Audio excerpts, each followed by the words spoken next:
Karen Prunzik, dancer extraordinaire. Ooh. You know, the name itself almost sounds like a jeté. It does? Prunzik. Oh, it does? It Well, leaps at you. That's a first. I'm usually hearing, in fact, Rex Reed had said one time, Miss Prunzik, change your last name and you'll be a star. So you know what I did? I took the C out of it because it used to be Prunczijk.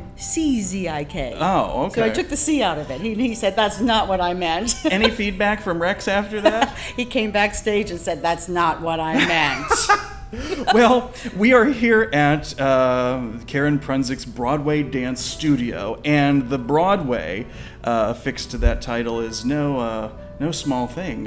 You've certainly spent a lot of time there. I did. I actually went to New York in 1980. Smugly said to myself and to anyone who would listen, I'm giving it 2 months. If I don't get a show in 2 months, I'm leaving. Because New York is not where I wanted to go. I first moved out to California. I didn't go to college. When I graduated from high school, I toured with Fred Waring and the Pennsylvanians. I don't know if you've ever heard of him, but some people out there who are... It rings a distant bell. Were these Lawrence Welk performers? He was a rival of Lawrence Welk. Oh, okay. Because Lawrence got television and Fred didn't. Fred was radio. I wanted to dance and give and make an audience feel what Judy Garland did when she sang. And so the technique that I learned through the years, being a ballerina first, and then combining that with tap and doing this creative, amazing, technical form of classical tap that Paul Draper had given me, I wanted to bring the emotions to it too, to make people feel what I felt when I danced. Well, clearly I think you did something correct, because just, glossing through your bio here, there are some quotes that you have listed there. Gene Kelly said, "No auditions necessary. I know her work." Gregory Hines said, "She is one of the best tap dancers I have ever seen." Katharine Hepburn said, "That girl has spark." Now, I assume they're talking about you, right? I hope so. Yeah. My teacher turned me over to Paul Draper, Carnegie Mellon. He was a professor at Carnegie Mellon. And I went in to take a master class with him, with my teacher. And the first day he threw out about 10 kids. The very first minute of class went, you, don't belong here, out. Wow. Yeah, he was pretty stern. And so each day that we went in, kids would quit. And by the end of the 6-week session, I was the only one left. Are you kidding? Like literally the only one? Oh my gosh. When I went back to Kenley's and worked with Gene Kelly, I would go in early every day and practice by myself on that. You can't do this anymore now because of the unions. You're not allowed on the stage until half hour. But with that ghost light on and nobody's in that theater, I would just tap away and tap away and tap away. And my goal was to get faster and faster and faster. I wanted to be like Ann Miller, and I wanted to be like Eleanor Powell. I wanted to be as good, if not better, than them. So one day I was working on this turn that he had given me, and I turned, and there was Gene standing in the wings watching me. And I stopped in my tracks. My knees started to shake. And so he said, keep going. And he stood there and watched me for about 20 minutes. And then he walked up to me as only Gene walks, like this, He said, keep on practicing. He said, you remind me of myself when I was your age. He said, never give up because it's going to pay off. I got chills. I just got chills. Yeah. But now I'm on the other side of it. So now the business side. Now I'm on the business side, and now I have no desire, even though I get this from a lot of people. You should be on that stage. You should still be performing. I don't really have the desire to do that. I'm not saying that I wouldn't. If it falls from the sky into my lap and it's there, and I'm in the mood, I would do it. I'm not saying I would never do it again, but I get just as much joy, if not more, sitting in that audience and watching a student that I mentored being wonderful on that stage. I mean, the feeling that I get from that is so much more than I ever got for myself being up on that stage. It's ironic. I never would have thought that, but it's true. It seems like you are training professional artists. Yes, yeah. Not to say that we don't have recreational students, we do, but they typically don't last very long. We are attracting more of the student that really wants to pursue this, even when they're little, you know. Yeah. If they come, they enjoy the program so much, they stay. And your studio was actually nominated for a Tony Award. It was. Now, see, I don't think a lot of people know that a dance studio can be nominated for a Tony. We always just kind of see what we see on TV, you know. Right, right. Well, it actually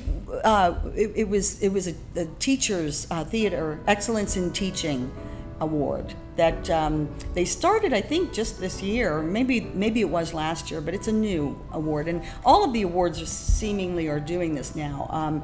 But they're recognizing excellence in teaching, and they nominate a teacher.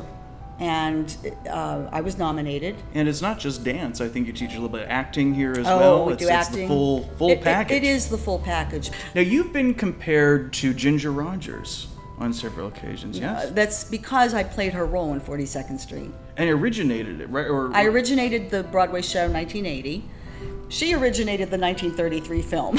I originated. Now, talk about gaps. Yeah, we need to specify that there was a little bit of space between. Well, first of all, and this is funny because you can't do this anymore either. The auditions were being held at the Edison Hotel that had a theater in it where Oh Calcutta was playing.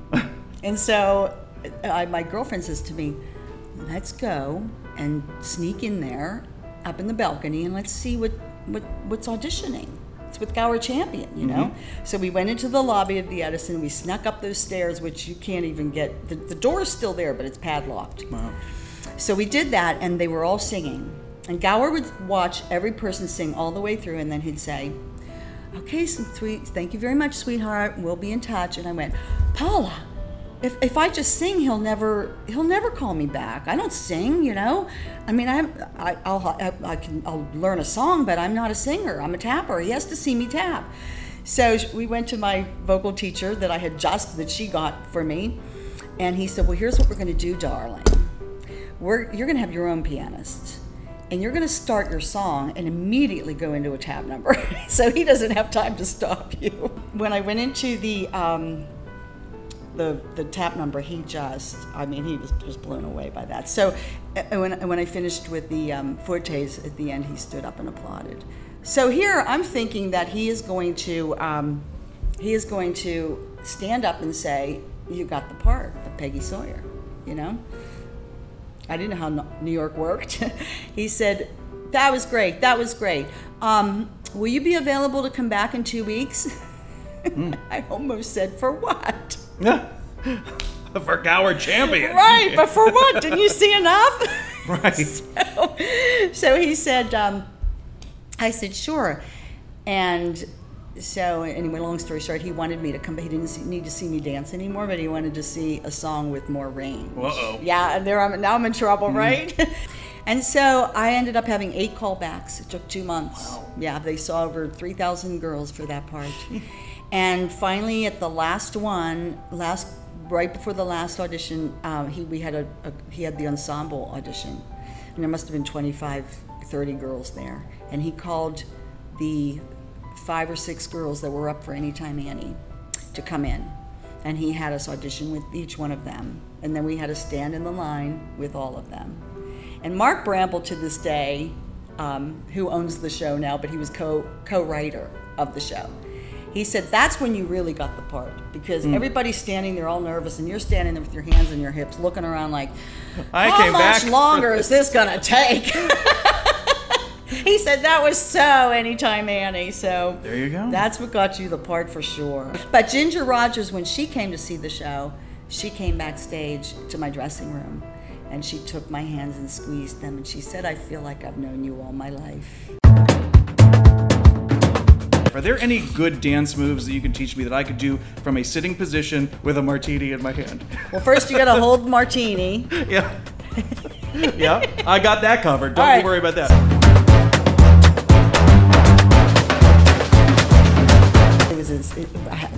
Can I try try this martini? You can, yeah. Okay, I'm gonna drink here. Cheers. Cheers. Cheers. I usually don't drink martinis, but this is going to be a treat. Oh, it's a Burgh Vivant martini. It's very special. I guess we need a sip of alcohol before we talk about Ann Miller. Is that?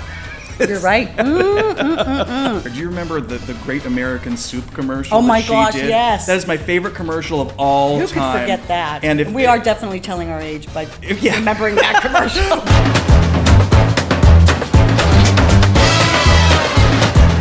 So I wasn't really sure, didn't really know who Ann Miller was. All I know I hope you didn't tell her that. Well, I didn't.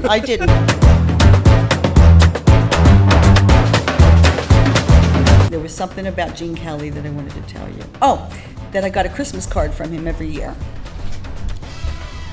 That's very special. Till he got married. Oh, I see.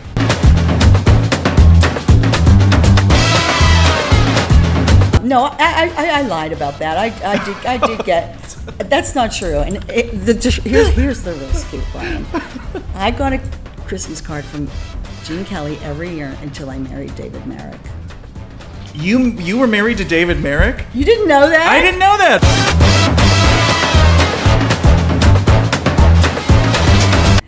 So I was just, and that and a couple Bob Mackie gowns I got to wear and a couple. Oh, just a couple Bob Mackie gowns. That didn't matter to me. Oh.